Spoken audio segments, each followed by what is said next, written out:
Assalamualaikum warahmatullahi wabarakatuh. Perkenalkan, nama saya Harunisa Minamrina Rusyada dengan NIM 440141970. Pada kesempatan kali ini saya akan mempresentasikan tentang perangkat pembelajaran yang berisi tentang silabus, RPP, LKPD, media, dan alat evaluasi pembelajaran. Dengan judul Pengaruh penerapan model pembelajaran blended learning dengan pendekatan saintifik pada kelas 11 Maninsan Cendekia Pekalongan terhadap materi sistem sirkulasi manusia dan bioproses yang berkaitan. Yang pertama yaitu ada silabus peminatan MIPA. Ada nama sekolahnya, lalu mata pelajaran, kelas, dan semester. Untuk bagian pertama, ada standar kompetensi lulusan atau SKL yang berisi 3 komponen, yaitu yang pertama pengetahuan, lalu ada keterampilan, dan ada sikap.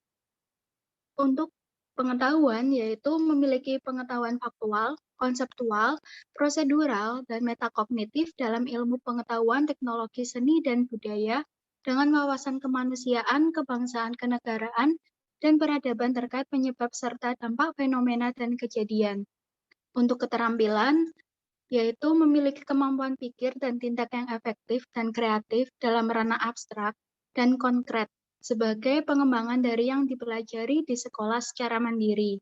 Kemudian untuk sikap, yaitu memiliki perilaku yang mencerminkan sikap orang beriman, berakhlak mulia, berilmu, percaya diri, dan bertanggung jawab dalam berinteraksi secara efektif dengan lingkungan sosial dan alam, serta dapat menempatkan diri sebagai cerminan bangsa dalam pergaulan dunia.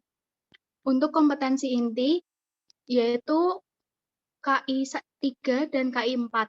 Untuk KI 3 yaitu memahami, menerapkan, dan menganalisis pengetahuan faktual, konseptual, prosedural, dan metakognitif berdasarkan rasa ingin tahunya tentang ilmu pengetahuan, teknologi, seni budaya, dan humaniora dengan wawasan kemanusiaan, kebangsaan, dan kenegaraan, dan peradaban terkait penyebab fenomena dan kejadian, serta menerapkan pengetahuan prosedural pada bidang kajian yang spesifik, sesuai dengan bakat dan minatnya untuk memecahkan masalah.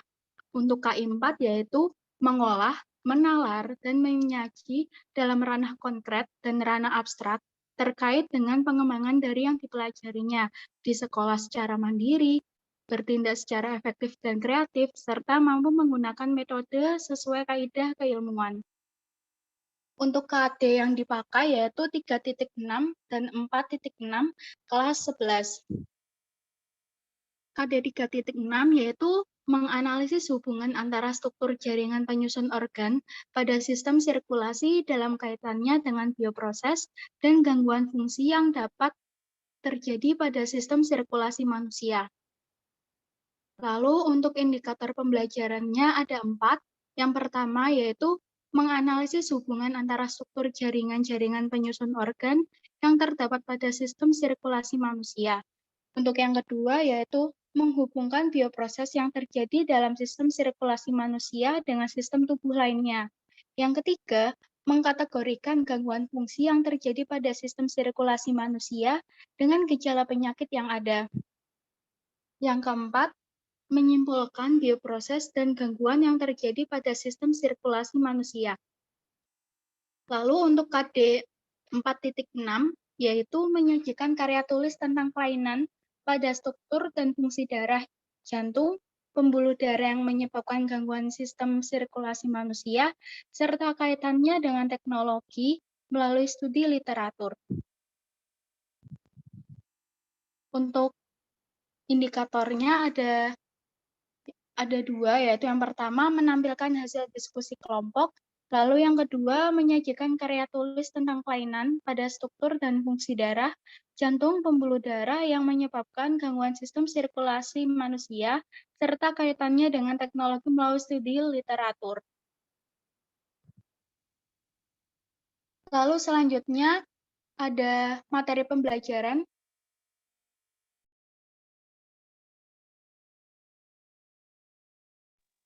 Untuk materi pembelajaran yang pertama, ada struktur dan fungsi sistem sirkulasi darah.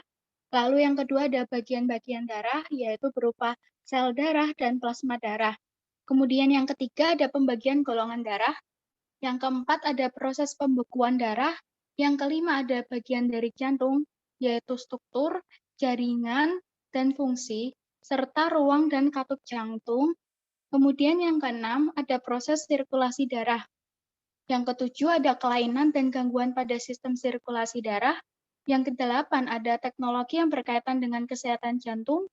Yang kesembilan, hubungan sistem sirkulasi manusia dengan sistem tubuh lainnya. Lalu untuk penilaiannya menggunakan instrumen tes maupun non-tes. Untuk instrumen tesnya berupa pilihan ganda, lalu untuk non-tesnya ada lembar penilaian keaktifan diskusi peserta didik, kemudian ada lembar penilaian karya tulis peserta didik. Untuk lembar penilaian keaktifan diskusi, itu berdasarkan tanya jawab dan diskusi terkait materi, lalu diskusi secara berkelompok. Kemudian untuk lembar penilaian karya tulis, itu berdasarkan pembuatan karya tulis, berupa paper atau makalah, berdasarkan sumber-sumber terpercaya, semisal jurnal maupun data-data penunjang, yaitu observasi, wawancara, analisis kasus, maupun yang lainnya.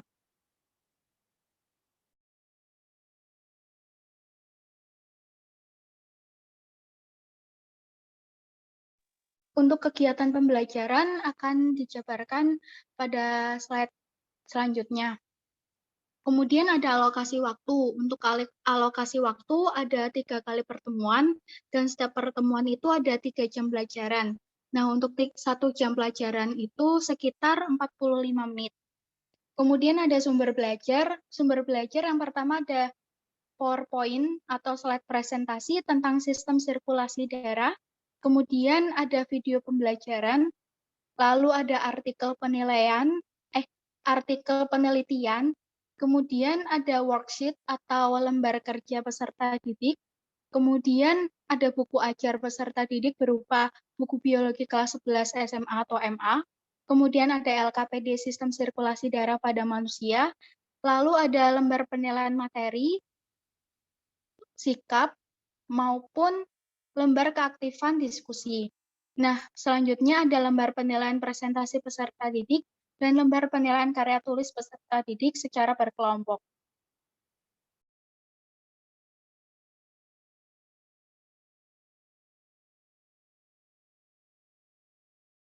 Selanjutnya ada rencana pelaksanaan pembelajaran atau RPP, peminatan MIPA, ada satuan pendidikan, lalu ada mata pelajaran, kelas atau semester, kemudian materi, alokasi waktu, dan pertemuan. Nah, untuk kompetensi dasar maupun indikator pencapaian kompetensi sudah dijelaskan pada slide sebelumnya.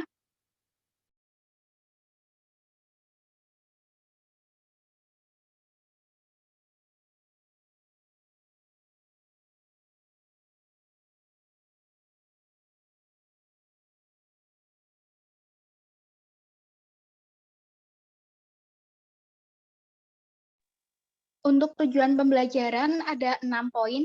Yang pertama yaitu peserta didik mampu menganalisis hubungan antara struktur jaringan-jaringan penyusun organ yang terdapat pada sistem sirkulasi manusia. Yang kedua, peserta didik mampu menghubungkan bioproses yang terjadi di dalam sistem sirkulasi manusia dengan sistem tubuh lainnya.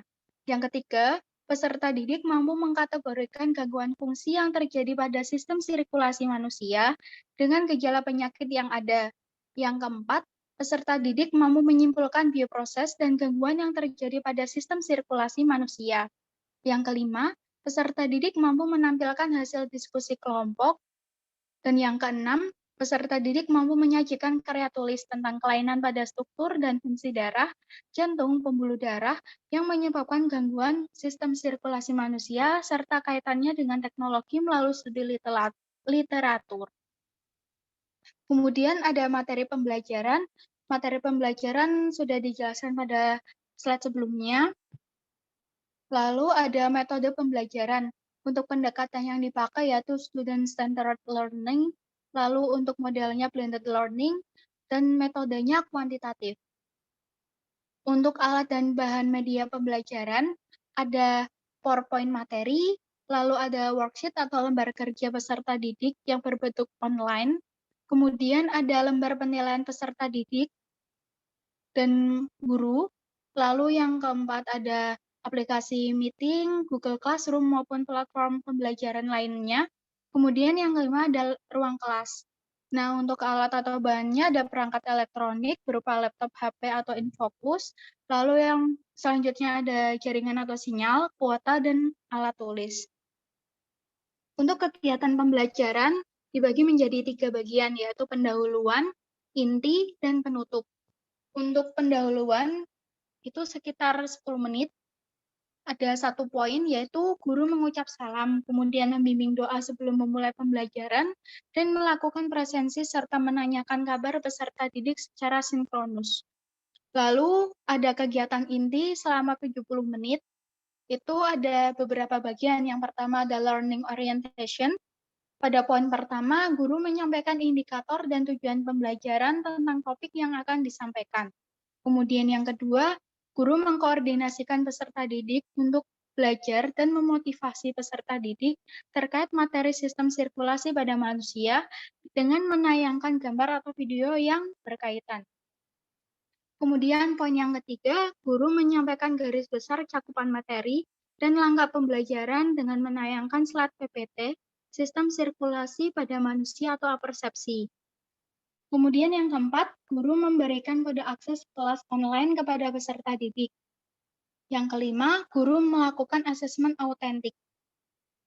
Untuk bagian selanjutnya yaitu ada access content, material, and activities. Untuk poinnya yaitu ada peserta didik diberi panduan untuk mempelajari bahan bacaan dan video pembelajaran yang terkait materi sistem sirkulasi manusia di kelas online. Poin selanjutnya yaitu guru memberikan kesempatan untuk mengidentifikasi sebanyak mungkin hal yang belum dipahami, mulai dari pertanyaan faktual sampai pertanyaan yang bersifat hipotetik, tetapi berkaitan dengan materi sistem sirkulasi manusia.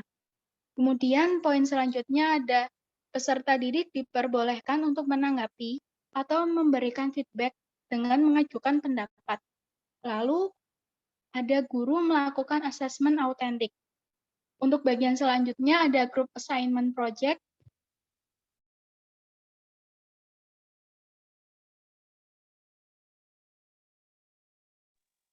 Untuk poin yang pertama yaitu ada guru membentuk beberapa kelompok dengan anggota 3-5 orang. Kemudian poin selanjutnya, peserta didik berkelompok untuk berdiskusi, mengumpulkan informasi, dan bertukar informasi mengenai materi sistem sirkulasi manusia dan bioproses yang berkaitan berdasarkan diskusi pada tahap learning orientation dan LKPD yang diberikan.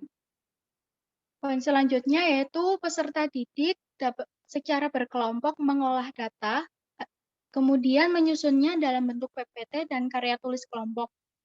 Poin selanjutnya yaitu peserta didik mengumpulkan PPT dan karya tulis yang telah dibuat pada forum pengumpulan yang telah disediakan. Lalu, guru melakukan asesmen autentik. Untuk bagian selanjutnya ada discuss to monitoring project. Untuk poin yang pertama yaitu peserta didik mempresentasikan hasil kerja kelompok secara klasikal, kemudian ditanggapi oleh kelompok atau individu lainnya. Poin selanjutnya yaitu peserta didik menarik kesimpulan dari diskusi dan pembelajaran materi sistem sirkulasi manusia dan bioproses yang berkaitan. Kemudian poin selanjutnya ada peserta didik melakukan diskusi secara tertib dan efisien. Poin selanjutnya yaitu peserta didik diberi kesempatan untuk menanyakan kembali hal-hal yang belum dipahami, lalu guru melakukan asesmen autentik. Untuk bagian selanjutnya ada test the result of the project. Untuk poin yang pertama yaitu guru memberikan feedback mengenai pertanyaan yang diajukan dan memperbaiki apabila ada miskonsepsi dalam pemahaman materi. Kemudian guru melakukan asesmen autentik. Untuk bagian selanjutnya ada evaluation. Untuk poin yang pertama yaitu peserta didik dan guru merefleksikan pengalaman belajar. Kemudian guru melakukan asesmen autentik. Kemudian ada kegiatan penutup selama 10 menit. Untuk poin yang pertama, guru memberikan penilaian secara lisan dan apresiasi secara acak maupun singkat. Kemudian ada guru menyampaikan rencana pembelajaran pada pertemuan berikutnya, dan peserta didik dan guru secara bersama berdoa, dan guru menutup pembelajaran.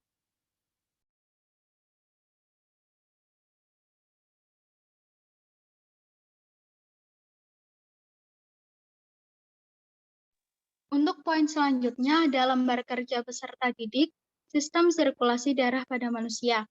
Untuk LKPD dibuat dalam bentuk soft file, kemudian diunggah di ruang kelas online. Nah, di LKPD ada keterangan data diri siswa, yaitu yang pertama ada nama, kelas, nomor urut, kemudian ada skor yang nanti akan diperoleh, kemudian ada satuan pendidikan, mata pelajaran kelas atau semester, dan pertemuan keberapa. Untuk isi dari LKPD ada kompetensi dasar dan indikator pembelajaran, kemudian ada tujuan pembelajaran, lalu ada petunjuk belajar. Nah, untuk petunjuk belajar ini ada beberapa poin. Yang pertama, yaitu bagi peserta didik menjadi 5 kelompok dengan anggota 3-5 orang per kelompok. Kemudian kerjakan soal bersama teman kelompok, lalu tuliskan jawaban dengan tepat pada tempat yang telah disediakan. Kemudian ada setiap peserta didik dalam kelompok wajib mengerjakan, memberikan ide, dan memahami setiap pertanyaan. Kemudian hasil diskusi dipresentasikan di depan kelas. Nah, untuk alat bahannya sudah dijelaskan pada penjelasan sebelumnya. Kemudian ada media pembelajaran. Untuk media pembelajaran yang dipakai pada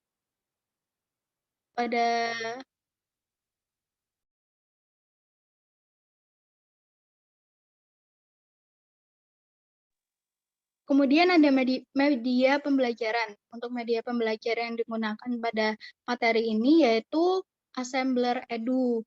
Untuk link medianya bisa diakses melalui tautan ini, kemudian masukkan kode kelasnya. Nah, untuk Assembler Edu itu bisa menggunakan Android, iOS, ataupun web. Jadi bisa diakses untuk semua perangkat. Nah, untuk tampilannya seperti ini. Ini untuk halaman awal. Lalu di halaman awal itu ada judul dari materinya, topik yang akan dipelajari, kemudian ada bagiannya, lalu ada anggota maupun materi.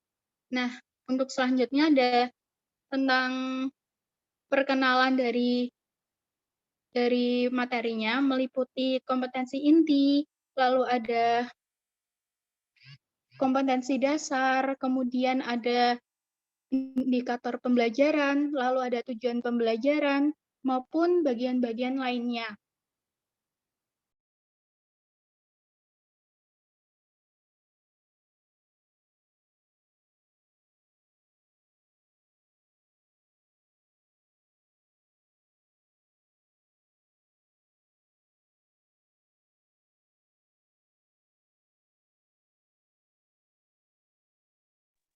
Selanjutnya ada alat evaluasi. Untuk yang pertama yaitu evaluasi pada penilaian materi peserta didik. Nah, untuk lembar penilaian materi peserta didik diisi oleh guru. Untuk bagiannya ada mata pelajaran, kelas 1 semester, topik yang dipelajari, lalu ada tanggal pengamatan, kompetensi dasar, maupun indikator pencapaian kompetensi. Nah, untuk bagian yang pertama, ini ada tabel terkait data diri dari peserta didik, lalu ada jawaban, kemudian ada jumlah skor, nilai, dan predikat. Untuk petunjuk penskoran yaitu skor per nomor 10, lalu untuk jumlah skornya 100. Untuk pedoman penilaiannya yaitu nilai, jumlah skor total yang diperoleh dibagi 100 dikali 4. Kemudian untuk predikatnya yaitu untuk rentang 0 sampai 1, predikatnya D. 1 sampai 1,33 D plus, 1,33 sampai 1,66 C min, 1,66 sampai 2 C, lalu 2 sampai 2,33 C plus, 2,33 sampai 2,66 B min, 2,66 sampai 3 B, 3 sampai 3,33 B plus, 3,33 sampai 3,66 A min, 3,66 sampai 4 A. Untuk selanjutnya yaitu ada kisi-kisi penilaian materi, yaitu instrumen tes, peserta didik. Ada mata pelajaran, kelas atau semester, dan topik. Untuk isi dari kisi-kisi yaitu kompetensi dasar, indikator pembelajaran, indikator soal, nomor soal pada ranah C1 sampai C6, kemudian ada jumlah soalnya. Nah, untuk kompetensi dasar dan juga indikator pembelajaran telah dijelaskan pada penjelasan sebelumnya.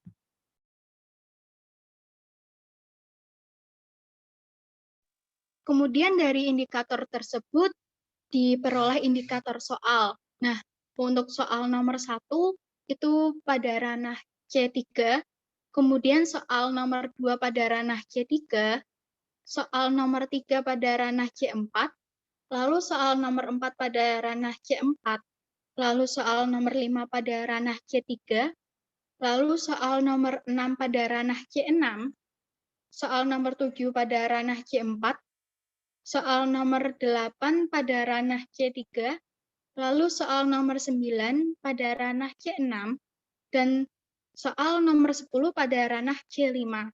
Untuk penjelasan indikator soal, mungkin bisa dilihat di dalam tampilan.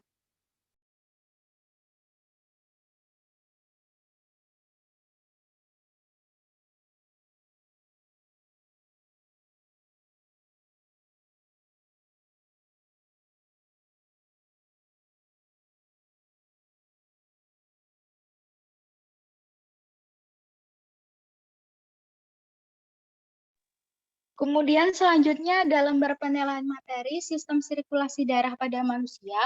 Ini dibuat dalam bentuk Google Formulir, kemudian diunggah di ruang kelas online yang di dalam Assembler Edu. Di dalam lembar penilaian ada nama kelas, nomor urut, maupun ada skornya nanti diperoleh di bagian akhir. Nah, untuk satuan pendidikan, mata pelajaran kelas 1 semester sudah tercantum di dalam Google Formulir. Untuk butir soalnya ada 10 poin berdasarkan instrumen tes di kisi-kisi sebelumnya. Untuk nomor 1 yaitu seperti ini. Kemudian untuk nomor 2 seperti ini. Untuk nomor 3 seperti ini. Nomor 4 seperti ini. Nomor 5 seperti ini. Nomor 6 seperti ini. Nomor 7 seperti ini. Nomor 8 seperti ini. Nomor 9 seperti ini. Nomor 10 seperti ini. Nah, selanjutnya ada link dari Google Formulir yang ada dan juga tampilan dari Google Formulirnya. Nah, tampilannya seperti ini. Kemudian ada penilaian sikap peserta didik. Nah, di sini ada format lembar penilaian sikap peserta didik. Untuk kategori pertama ada mata pelajaran, kelas atau semester, topik, tanggal pengamatan, kemudian ada kompetensi dasar, lalu ada indikator pencapaian kompetensi. Nah, di sini ada tabel yang berisi nomor, nama lengkap, kategori, jumlah skor, nilai, dan predikat. Jadi untuk kategorinya nanti ada 8 kategori. Yang pertama itu spiritual, kemudian jujur, disiplin, tanggung jawab, peduli, santun, responsif, dan proaktif. Kemudian ada petunjuk penskoran, jumlah skor per kategori itu 20, kecuali kategori disiplin itu jumlahnya 10, sehingga jumlah skor maksimum yang akan didapatkan yaitu 150. Nah, untuk nilai itu jumlah skor total yang diperoleh dibagi 150 dikali 4.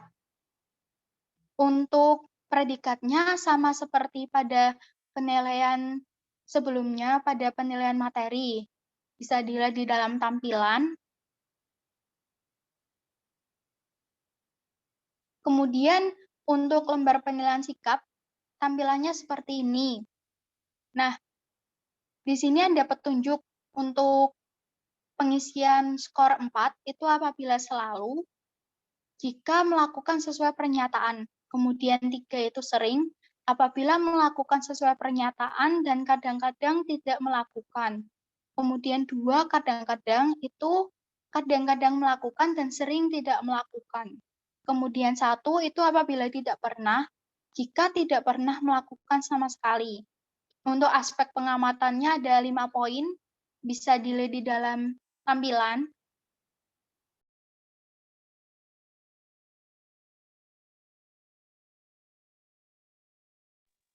Kemudian ada ranah sikap jujur. Bisa dilihat poinnya seperti sebelumnya. Untuk petunjuknya juga sama. Untuk aspek pengamatannya juga ada 5 poin, tetapi berbeda dengan sebelumnya. Bisa dilihat di dalam tampilan, itu poin 1, 2, lalu 3, 4, 5. Selanjutnya ada ranah sikap disiplin, tampilannya sama seperti sebelumnya, tetapi di sini untuk petunjuknya memakai 2 pernyataan, yaitu pernyataan ya apabila peserta didik menunjukkan perbuatan sesuai aspek pengamatan dan tidak apabila peserta didik tidak menunjukkan perbuatan sesuai aspek pengamatan. Untuk poin aspek pengamatan yang dipakai ada 5 poin, bisa dilihat ada 10 poin, maaf, bisa dilihat di dalam tampilan, itu ada poin 1 sampai 4, lalu ada 5 sampai 10.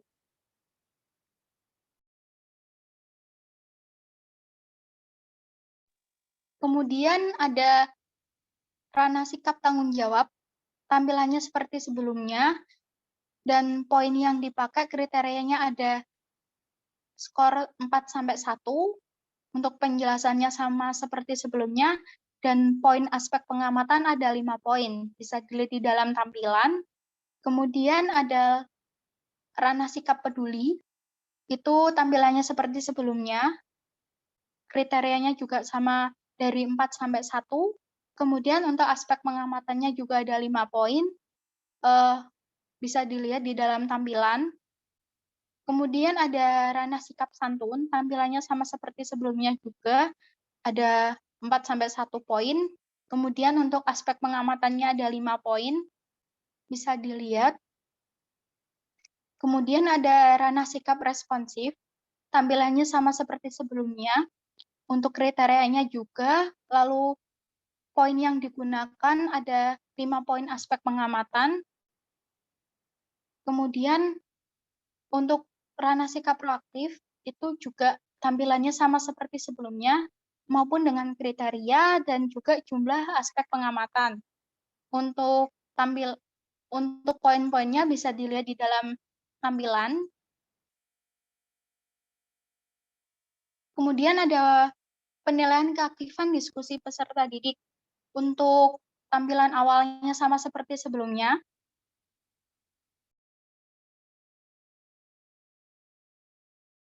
Untuk format lembar penilaian keaktifan itu diisi oleh guru. Jadi guru nanti akan mengamati jalannya diskusi dalam kelas. Nah, di sini ada petunjuknya, yaitu berilah tanda checklist pada kolom penilaian sesuai menurut pendapat guru. Lalu yang poin yang kedua, jika ada revisi, mohon menuliskan langsung pada naskah. Nah, di sini ada beberapa poin yang dinilai, ada 5 poin.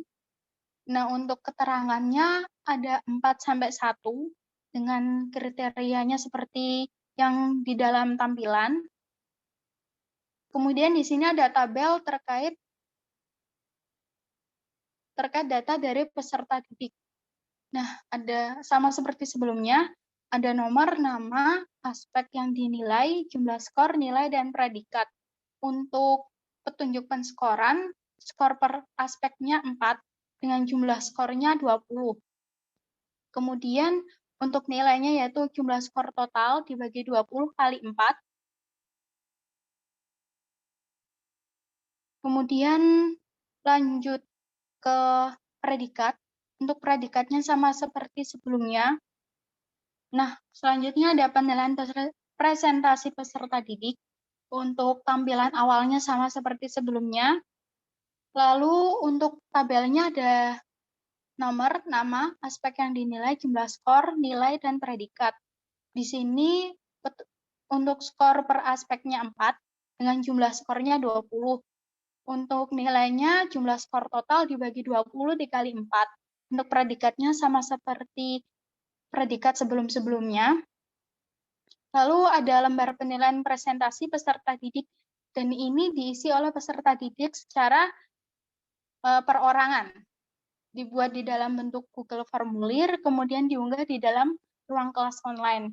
Berisi nama peserta didik, kelas, semester, nomor urut, tanggal pengamatan. Kemudian ada petunjuk, lalu ada tabel dari aspek yang dinilai. Ada 5 poin, bisa dilihat di dalam tampilan. Nah, selanjutnya ada penilaian karya tulis kelompok. Di sini diisi oleh guru untuk tampilannya seperti sebelumnya.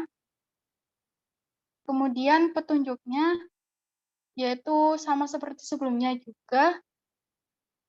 Nah, untuk aspek yang dinilai ada 10 poin. Bisa dilihat dalam tampilan.